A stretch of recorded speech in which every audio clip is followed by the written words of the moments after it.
आप सभी मसीह भाई बहनों को प्रभु यीशु मसीह के नाम में जय मसीह की। परमेश्वर के नाम की स्तुति और महिमा हो। दोस्तों, आज के समय में बहुत ही ज़्यादा ज़रूरी है कि हम सभी लोग जो यीशु मसीह पे विश्वास करते हैं अपने जीवन को ज़रूर परखें। ये अंत का समय है, बहुत ही जल्दी प्रभु यीशु मसीह का दूसरा आगमन होने वाला है और प्रभु यीशु मसीह के दूसरे आगमन से पहले हर विश्वासी के लिए ज़रूरी है कि वो अपने जीवन को परखे।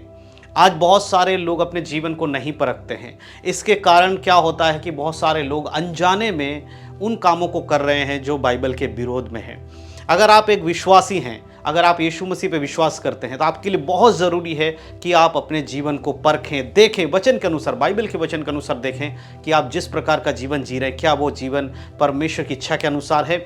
अगर वो जीवन परमेश्वर की इच्छा के अनुसार नहीं है तो मेरे प्रियो, अंत में जब यीशु मसीह का आगमन होगा, जब यीशु मसीह स्वर्ग से आएंगे तब आप उसके संग स्वर्ग में जाएंगे, इसकी कोई गारंटी नहीं है। अगर आप स्वर्ग में जाना चाहते हैं तो सबसे पहले अपने आत्मिक जीवन को परखें, अपने शारीरिक जीवन को परखें, क्या वो बाइबल के अनुसार है या नहीं है। आज बहुत सारे लोग यीशु मसीह से आशीष पाना चाहते हैं।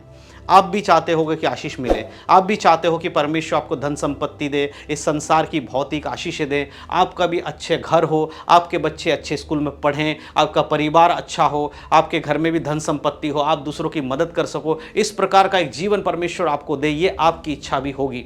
लेकिन मेरे प्रियो, कई बार आपने ये देखा होगा कि बहुत सारे लोग इस चीज़ को पाने के लिए तो कलीसिया में जाते हैं, प्रार्थना करते हैं, लेकिन उनके जीवन में परमेश्वर की ओर से आशीषें नहीं मिलती हैं। ये संसारिक बातों में आपको आशीषें नहीं मिलती हैं। तो क्या कारण है? बाइबल हमें बताती है कि जो कोई व्यक्ति प्रभु यीशु मसीह पे विश्वास के संग जीवन जीना चाहता है उसके जीवन में परीक्षाएं आएंगी, उसके जीवन में प्रॉब्लम्स आएंगी। लेकिन इसका यह मतलब नहीं है कि हमेशा आपके जीवन में प्रॉब्लम्स होंगी, हमेशा आपके जीवन में दुखी दुख होगा। परमेश्वर आपको आशीषें भी देते हैं, परमेश्वर आपके जीवन में खुशियां भी देते हैं। जो चीज़ आपके जीवन से शैतान ने नष्ट कर दिया है, परमेश्वर उससे अधिक आपको देते हैं। और प्रभु को यह अच्छा लगता है कि परमेश्वर अपने लोगों को आशीषें दे। बहुत सारे लोग मुझे फ़ोन करते हैं, मुझे कॉल पे बात करते हैं और बताते हैं कि ब्रदर, हमारे जीवन में प्रॉब्लम है, ब्रदर हमें बहुत दिक्कतें हो रही हैं, हमें बीमारियां हैं, बहुत कुछ है। मैं उनको हमेशा कहता हूं कि बाइबल के अनुसार अगर आप चलेंगे तो आपके जीवन में प्रॉब्लम्स आएंगी, लेकिन इसका यह मतलब नहीं है कि परमेश्वर आपको उन प्रॉब्लम से बाहर नहीं निकालते या परमेश्वर आपको आशीषें नहीं देना चाहते हैं। बहुत सारे लोग अपने मन में ये ठान लेते हैं कि अब कुछ भी जो कुछ होगा हमारे जीवन में खराब ही होने वाला है, बुरा ही होने वाला है, क्योंकि हम यीशु मसीह के संग चलते हैं। तो ये धारणा आपके लिए बहुत गलत है।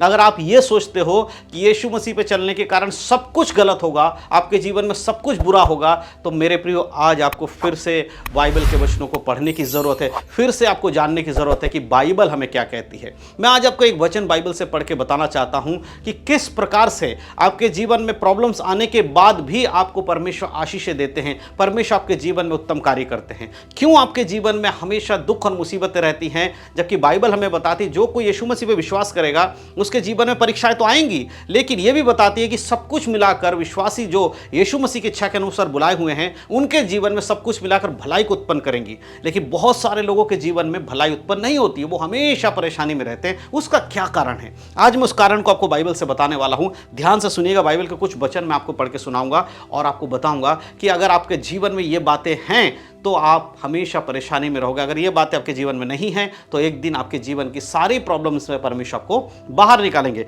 हम एक वचन पढ़ेंगे, भजन संहिता की किताब, उसका 1 अध्याय, उसका 1 आयत को पढ़ेंगे। देखिए यहां पर लिखा है, क्या ही धन्य है वह पुरुष जो दुष्टों की युक्ति पर नहीं चलता और ना पापियों के मार्ग में खड़ा होता है और ना ठट्ठा करने वालों की मंडली में बैठता है। यहां पर परमेश्वर कहता है, क्या ही धन्य है वो व्यक्ति जो क्या करता है, दुष्टों की युक्ति पर नहीं चलता, ना ही पापियों के मार्ग में खड़ा होता है और ना ही ठट्ठा करने वालों की मंडली में बैठता है। धन्य है वे व्यक्ति। आज बहुत सारे लोग यीशु मसीह पे विश्वास तो करते हैं, लेकिन यीशु मसीह पे विश्वास करने के बाद भी वो इन कामों को कर रहे होते हैं। वो दुष्ट के मार्ग में भी बैठ रहे हैं, दुष्ट का संग उनका चाल चलन दुष्टों के जैसा है, वो ठट्ठा करने वालों की मंडली में बैठ रहे हैं, वो दुष्टों की युक्ति पर चल रहे, पापियों के संग घूम रहे हैं। ये सब चीज़ें आज भी हो रहा है। लेकिन इसका क्या मतलब है? क्या परमेश्वर का ये वचन हमें ये कहता है कि हम जब यीशु मसीह में विश्वास कर लेते हैं तो हमारा जो संसार के जो लोग हैं उनसे हमारा नाता तोड़ देना चाहिए, जो लोग पाप में जीवन बिता रहे हैं उनसे हमें बातचीत नहीं करनी चाहिए, जो बुराई में जीवन बिता रहे हैं उनके संग हमें उठना बैठना नहीं चाहिए? नहीं मेरे प्रिय, प्रियो, इस वचन का अर्थ ये नहीं है, परंतु इस वचन का अर्थ क्या है? इस वचन का अर्थ है कि हम पापियों के संगति से दूर रहना है, यानी कि जो काम वो पाप के लिए कर रहे हैं उस काम में हमें उनका साथ नहीं देना है। हमारे घर में हर कोई विश्वासी है ये ज़रूरी नहीं है। बहुत सारे ऐसे लोग हैं जिसके परिवार में सिर्फ एक ही व्यक्ति विश्वास में है, एक ही व्यक्ति यीशु मसीह पर विश्वास करता है। तो क्या इस वचन के अनुसार बाकी जो लोग यीशु पर विश्वास नहीं करते, जो लोग गलत काम करते हैं, जो लोग दुष्टता करते हैं, उनसे नाता तोड़ देना चाहिए, घर छोड़ के चला जाना चाहिए? नहीं मेरे प्रियो, इसका मतलब ये बिल्कुल भी नहीं है। इसका मतलब है कि हमारे जीवन को हमें देखना है कि हम उनके कामों के सहभागी ना हो। अगर कोई व्यक्ति झूठ बोल रहा है और हमें उसको वो बोल रहा है कि हम भी उसके बारे में झूठ बोलें, हम उसका साथ दे झूठ बोलने में, तो हमें वो झूठ नहीं बोलना है। इस विषय में बाइबल कहती है अगर कोई पाप कर रहा है, कोई बुराई कर रहा है, कोई किसी के विरोध में बात कर रहा है, झूठी साक्षी दे रहा है और हमसे कह रहा है कि आप भी मेरा साथ दो क्योंकि तुम मेरे दोस्त हो, इसीलिए मेरा साथ दो, झूठ बोलो, उस जगह पे आपको वो काम नहीं करना है। इसका अर्थ यही है कि हमें दुष्टों के संग तो रहना है, उनको सुसमाचार तो सुनाना है, उनको यीशु के मसीह के बारे में तो बताना है, लेकिन वो जो काम करते हैं जो कि बाइबल के विरोध में है, उन कामों को नहीं करना है। इसीलिए प्रभु यहां कह रहे हैं धन्य है वे जो उनके संग रहते हुए भी उनके जैसा काम नहीं करते हैं। कैसा काम? जो वो कर रहे हैं। वो दुष्टों की युक्ति पर नहीं चलते और ना ही पापियों के मार्ग में खड़ा होता है और नहीं ठट्ठा करने वालों की मंडली में बैठता है। जो दुष्ट लोग युक्ति बनाते हैं उस युक्ति को वो नहीं अपने जीवन में अपनाते। जो पापी का मार्ग होता है, जिस मार्ग में पाप हो रहा है, उस मार्ग में वो उनके संग नहीं जाते हैं। जो हंसी मजाक करने वाले, चुटकुला करने वाले लोगों की बुराई करने वाले, चुगली करने वाले लोगों के संग बैठकर उनके जैसा काम नहीं करते। ये है परमेश्वर का वचन। इस ऐसे लोगों के विषय में परमेश्वर कहता है। उसके दूसरे आयत में लिखा है परंतु वह तो यहोवा की व्यवस्था से प्रसन्न रहता और उसकी व्यवस्था पर रात दिन ध्यान करता रहता है। जो व्यक्ति उन चीज़ों को नहीं करता है जो पहले वचन में हमने पढ़ा, यानी पापियों के साथ नहीं चलने वाला व्यक्ति, पापियों के मार्ग में खड़ा होने वाला व्यक्ति नहीं है, दुष्टों की युक्ति पर चलने वाला व्यक्ति नहीं है, ठट्ठा करने वाले की मंडली में बैठने वाला व्यक्ति नहीं है, लेकिन अगर एक व्यक्ति परमेश्वर की व्यवस्था पर रात दिन ध्यान करता है और उसकी व्यवस्था से प्रसन्न रहता है, उस व्यक्ति के लिए क्या आशीष हैं वो आके लिखा है। 3 आयत में लिखा है वह उस वृक्ष के समान है जो बहती नालियों के किनारे लगाया गया है और अपनी ऋतु में फलता है और उसके पत्ते कभी मुरझाते नहीं, इसीलिए जो कुछ वह पुरुष करे वह सफल होता है। हालेलुया। यहां प्रभु क्या कह रहा है? जो व्यक्ति प्रभु की व्यवस्था पर रात दिन मन लगाता, ध्यान लगाता, उसके प्रसन्न रहता है। बाइबल की बातों को मानकर चलने वाला व्यक्ति, बाइबल के अनुसार जीवन जीने वाला व्यक्ति, परमेश्वर कहता वो उस व्यक्ति के समान है, उस वृक्ष के समान है जो बहती नालियों के किनारे लगाया गया। यहां बहती नाली का मतलब कोई घर से निकलने वाला गंदगी वाला नाली नहीं है मेरे प्रियो। बहुत सारे लोगों को ये शब्द जो हिंदी में है नाली, एक्चुअल में इसका असली मीनिंग है जो पहाड़ों से झरना निकलता है। तो हर एक झरना जो होता है वो बड़े बड़े नदियों के समान नहीं होता, कुछ उसमें से छोटे छोटे झरने नालियों के समान धीरे धीरे बहते हैं और वो बहुत दूर तक जाते हैं। उसके विषय में यहां बात हो रही है कि जो पहाड़ों के झरना हैं, जो वो झरना निकलता है उसके किनारे किनारे जो पेड़ लगे होते हैं वो कभी मुरझाते नहीं हैं, वो हमेशा हरे भरे रहते हैं और अपनी ऋतु के अनुसार वो फलते हैं और जो काम वो व्यक्ति करेगा वो सफल होता है। तो आपके जीवन में अगर कोई मुसीबत आती है, परेशानी आती है, यीशु मसीह के संग चलने के कारण आपके जीवन में परीक्षा आ रही है, तो याद रखिए उन परीक्षाओं में से भी प्रभु निकालकर आपके जीवन में अच्छी वस्तुओं को देंगे। तो अगर आप ये सोचते थे कि हम तो यीशु मसीह में हैं, सब कुछ बुरा होगा, नहीं मेरे प्रियो, बुराई तो आपके जीवन में आएंगी, शैतान आपके जीवन में परीक्षाओं को लेकर आएगा, शैतान आपको परीक्षाओं में डालेगा, लेकिन प्रभु कहता है जो कोई मेरी इच्छा के अनुसार चलेगा उसके जीवन में ये सारी बातें मिलाकर भलाई को उत्पन्न कर देंगे। एक व्यक्ति के बारे में आपने देखा, पुराने नियम को अगर आप पढ़ते हैं तो आप एक व्यक्ति के बारे में जानेंगे। बाइबल हमें बताती है यूसुफ के बारे में। यूसुफ, उसके जीवन में हम शुरू से लेके, बचपन से लेके देखते हैं कि कितनी सारी कठिनाई आई।